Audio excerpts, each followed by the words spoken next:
Ma'am, Mansukh Hiren का case जो है वो पेचीदा होता जा रहा है और वाजे जिस तरीके से सख्ती दिखा रहा है, तो अब सचिन वाजे और विनायक शिंदे ने अभी एटीएस की हिरासत में जब था तो उसने ये बात कबूल ली थी कि उसने मानसुख हिरेन की हत्या की है। अब जब दोनों को आपस में बिठाकर क्वेश्चनिंग की जाएगी तो क्या चीजें हैं जो सामने आ सकती हैं?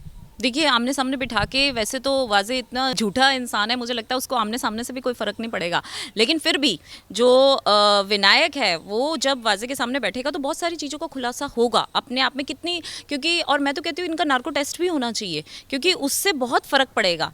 अभी जो है एटीएस ने जाँच की, लेकिन एटीएस किसके अंडर में है सब जानते हैं। तो अगर वहाँ की पुलिस ही उनकी हिमाकत पैरवी करेगी तो कहाँ से कोई चीज़ें सामने निकल के आ ही नहीं सकती।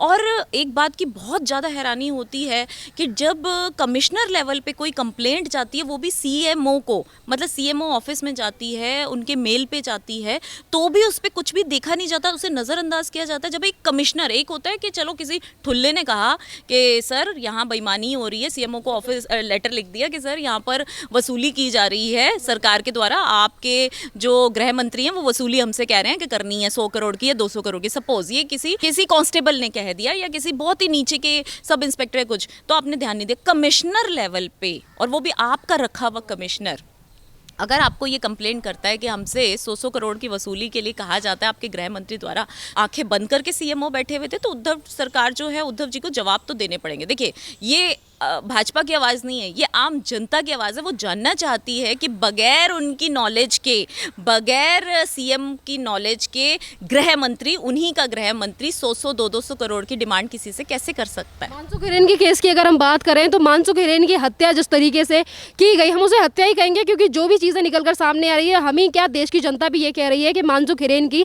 हत्या की गई है। पर उसको जिस तरीके से एक रहस्यमयी मौत बताया गया कि इस वो दलदल में मिल रहा वो मौत, उसके बाद जब पोस्टमार्टम को लेकर मैम कई तरीके के सवाल उठ रहे हैं और एनआईए की तरफ से कहना है कि अब वो उन डॉक्टरों से भी जांच करेगा जिन्होंने पोस्टमार्टम किया, क्योंकि काफ़ी सारी चीज़ें मिसिंग है पोस्टमार्टम रिपोर्ट में।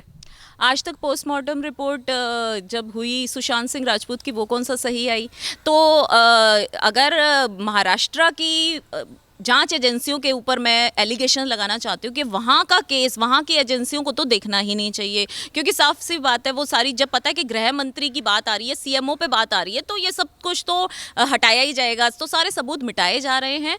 मुझे लगता है कि सीबीआई को इसकी जांच करनी चाहिए, एनआईए को अच्छी तरह इसकी जांच करनी चाहिए, और निष्पक्ष होकर जांच ये तो एजेंसियां करेंगी। लेकिन अगर वहाँ कोई भी इन्वॉल्वमेंट वहाँ की सरकार का या वहाँ के प्रशासन का, वहाँ की पुलिस का रहता है, तो ये सारे सबूत मिटा दिए जाएंगे। कैसे हो सकता है कि एक किसी की लाश दलदल में मिलती है, मुंह के अंदर रुमाल मिलता है और पोस्टमार्टम में आता ही नहीं, कुछ भी नहीं आता, पोस्टमार्टम में आता है ऐसा तो कुछ नहीं था।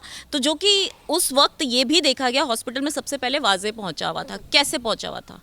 उसको कैसे एकदम से खबर लग गई कि लाश मिल गई है, वहाँ से मिली है उठा के? मतलब उसकी हिम्मत देखिए कि उसको लगा वो तो क्या कहते हैं, सुपरमैन है, सुपरमैन की तरह, सुपरमैन हर जगह पहुँच जाता है, ये सुपर कॉप हर जगह पहुँच जाते थे। तो अब ये जो बहाना बनाया जा रहा ना कि उसको सुपर कॉप बनने का शौक था, ये भी एक साजिश है, ये भी पीछे के कुछ लोगों की साजिश है जो ये दिखाने की कोशिश कर रहे हैं कि सारी गलती इसी की थी, वाजे की थी। लेकिन असल में वाजे तो सिर्फ एक मोहरा है, पीछे के बहुत बड़े बड़े लोग हैं जिनका नाम रिवील होगा और उनकी सरकार गिर जाएगी, इसी वजह से उनका नाम छुपाया जा रहा है। मैम, डॉक्टरों को लेकर अब लोगों का सवाल ये भी है कि डॉक्टरों से वही सवाल सारे पूछने चाहिए कि आखिरकार डॉक्टरों के ऊपर किस तरीके का किसी ने दबाव तो नहीं डाला, किसी के कहने पे तो उन्होंने ये सब रिपोर्ट नहीं बनाई।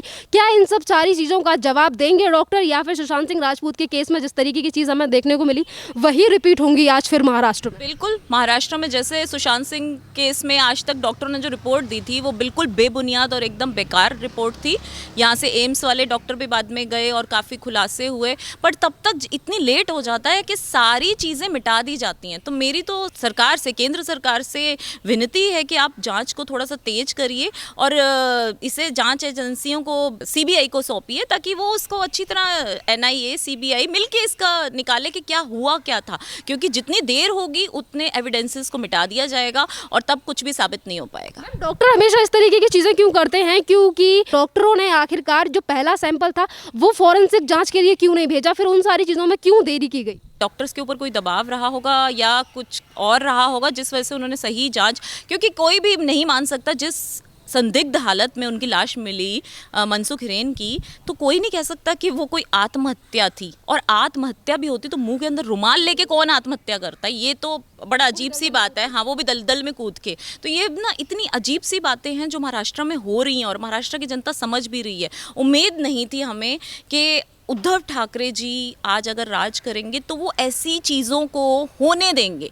मैं ये नहीं कह रही कि उनका कोई हाथ है, लेकिन मैं देखिए, शक के दायरे में तो सभी हैं, पूरी सरकार शक के दायरे में है। और अगर वो हटा देते, अगर वो गृह मंत्री को उनके पद से निष्कासित कर देते और कहते कि अब निष्पक्ष जांच हो, तो समझ भी आता। लेकिन उन्होंने ऐसा नहीं किया, वो बोल ही नहीं रहे कुछ। ऐसा लगता पता नहीं उन पर कौन सा दबाव है, किसका दबाव है, जो वो चुप करके एक चुप्पी सी साध ली है। वहाँ के मुख्यमंत्री की चुप्पी साधना ही अपने आप में एक सस्पिशियस बात है कि क्यों उन्होंने चुप्पी साध रखी, क्यों नहीं कुछ बोल रहे। मैम, मनसुख हिरेन का जिस टाइम पे जिस सरकारी अस्पताल में पोस्टमार्टम किया गया, वहाँ पे जितने भी लोग उसकी बॉडी को देखने आए, उनकी बात की जो लिस्ट थी कि कौन कौन व्यक्ति आया उस दिन हॉस्पिटल के अंदर, उस बात की भी कोई भी जांच तो हुई, एटीएस के द्वारा जांच हुई, पर कोई भी सबूत नहीं मिला। वहाँ पे उन्होंने कहा कि उन लोगों की लिस्ट ही नहीं बनाई गई कि कौन कौन मनसुख हिरेन का जिस टाइम पे पोस्टमार्टम चल रहा था, कौन कौन उस टाइम पे अस्पताल में आया। इस तरीके की चीज़ें क्यों हो रही हैं? बताइए, अजीब सी बात है। आप खुद सोचिए, जब कोई ऐसी हालत में, संदिग्ध हालत में किसी की लाश मिलती है, तो पूरा एक रिकॉर्ड होता है कौन उस लाश को देखने उस वक्त आया, कौन उनसे मिलने आया, कौन उस वक्त वहाँ पहुँचा।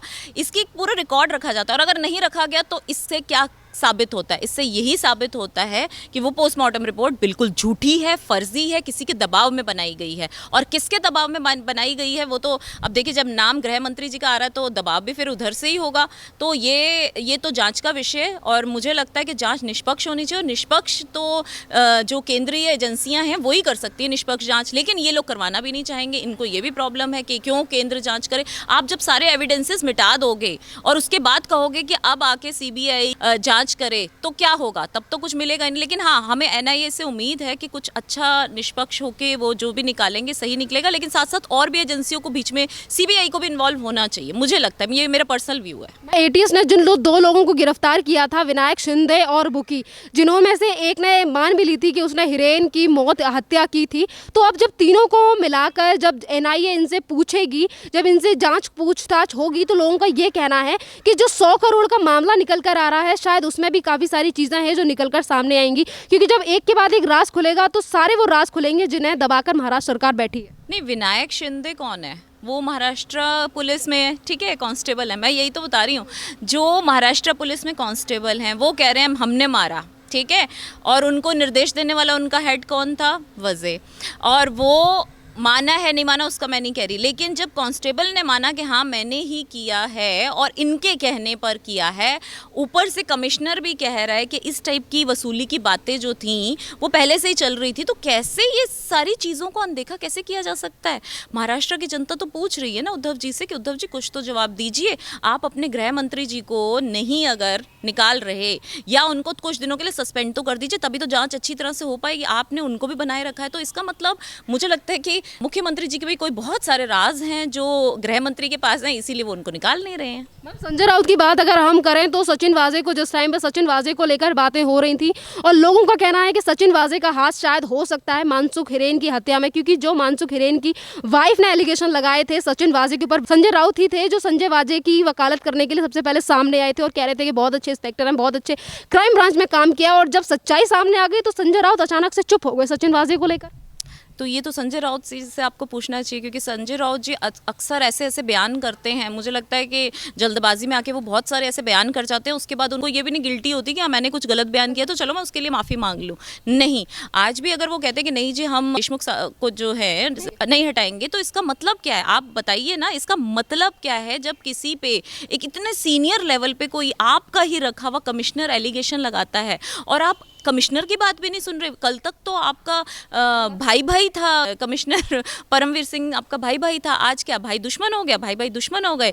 तो अगर दुश्मन भी हो गए तो ये जांच का विषय है, और जब किसी के ऊपर एलिगेशंस लगते हैं और उसकी जांच होती है, मुझे लगता है तब तक उसको उस पद से हटाया जाता है। यही आज तक का संवैधानिक तरीका तो यही है। अब आप असंवैधानिक बातें करें तो फिर हम कुछ कह नहीं सकते। संजय राउत को लेकर आपने ये भी जिक्र किया कि संजय राउत ये कह रहे हैं कि वो गृह मंत्री अनिल देशमुख को उनके पद से नहीं हटाएंगे। उन्होंने यही बयान दिया, मैंने भी सुना कि बीजेपी को आग में जलना पड़ेगा। तो भाई जो राजनीति में में आते हैं वो आग में जलने के लिए तैयार रहते हैं।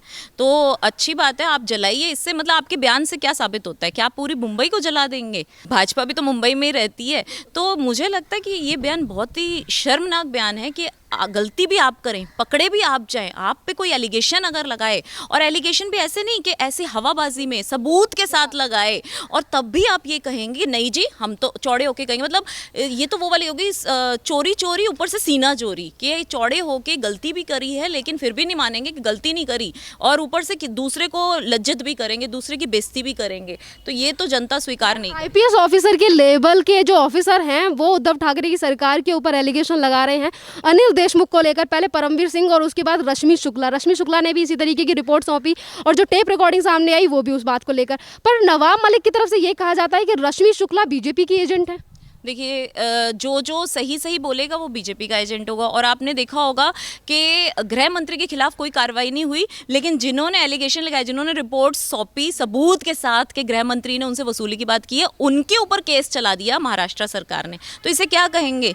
तो ओछी राजनीति हो गई ना। अगर बीजेपी आपके साथ कुछ गलत कर रही है तो आप बीजेपी को प्रूफ के साथ पकड़ो और लेके आओ, कटघरे में खड़ा करो, उनके ऊपर केस डालो, आप सबूत तो लाओ। पर बीजेपी तो आपके सामने सबूत लेके आई है ना, आप भी सबूत लो। आपको कौन मना कर रहा है? आपके हाथ किसी ने बांधे हुए? जब आप किसी की नहीं सुनते तो किसी ना जनता की सुनते हो, ना प्रशासन की सुनते हो, ना किसी और की सुनते हो, सिर्फ अपनी चलाते हो, तो अपनी चला के कर लो गिरफ्तार। बीजेपी के जिस लीडर को आपने गिरफ्तार करना है कर लो। कोई एलिगेशन तो होगा ना कि उन्होंने कुछ गलत किया है या कुछ किया। ऐसे कैसे हवाबाजी में कुछ भी कर सकते हो? आपके खिलाफ इतना बड़े सबूत आए हैं, आपके लोगों ने ही सबूत दिए, आपकी पुलिस ने सबूत दिए, फिर भी आप उसे नकार रहे हो। क्यों नकार रहे हो? पहले इस बात का जवाब दीजिए। सचिन वाजे आखिरकार इतना ज्यादा सख्त आदमी, मतलब जैसे कि अभी तक कुछ भी उगल नहीं रहा है, हमेशा बातों को हिरा फिरा कर क्यों जवाब दे रहा है? लोगों का ये कहना है कि महाराष्ट्र की काफी सारी चीजें हैं जो सचिन वाजे जानता है और उन्हीं को छुपाने के लिए ये इस तरीके के बयानबाजी कर रहा है। वो तो है ही है, शिवसेना से उनको चुनाव भी लड़ाया गया था, तो इसमें कोई दो शक या दो राहें नहीं रहती कि वो पुलिस कम शिवसेना नेता ज़्यादा है। और उन्हीं के कहने पर, अब जो शिवसेना का नेता होगा वो शिवसेना के कहने पर बहुत कुछ करेगा, ऑफ कोर्स है।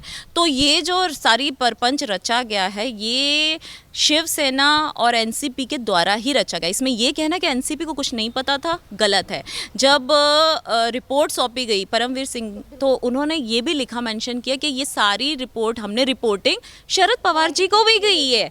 तो यहाँ शक के दायरे में सभी आते हैं और इसकी निष्पक्ष जांच होगी। ठीक है, जांच एजेंसियों को टाइम तो लगेगा, लेकिन यहाँ जनता सभी देख रही है। और मैं जनता से अपील करती हूँ कि आने वाले चुनावों में या इस सरकार को अब गिराया जाए, क्योंकि ये सरकार अब वो सरकार ही नहीं है जिसे आपने चुन के अगर लाए थे।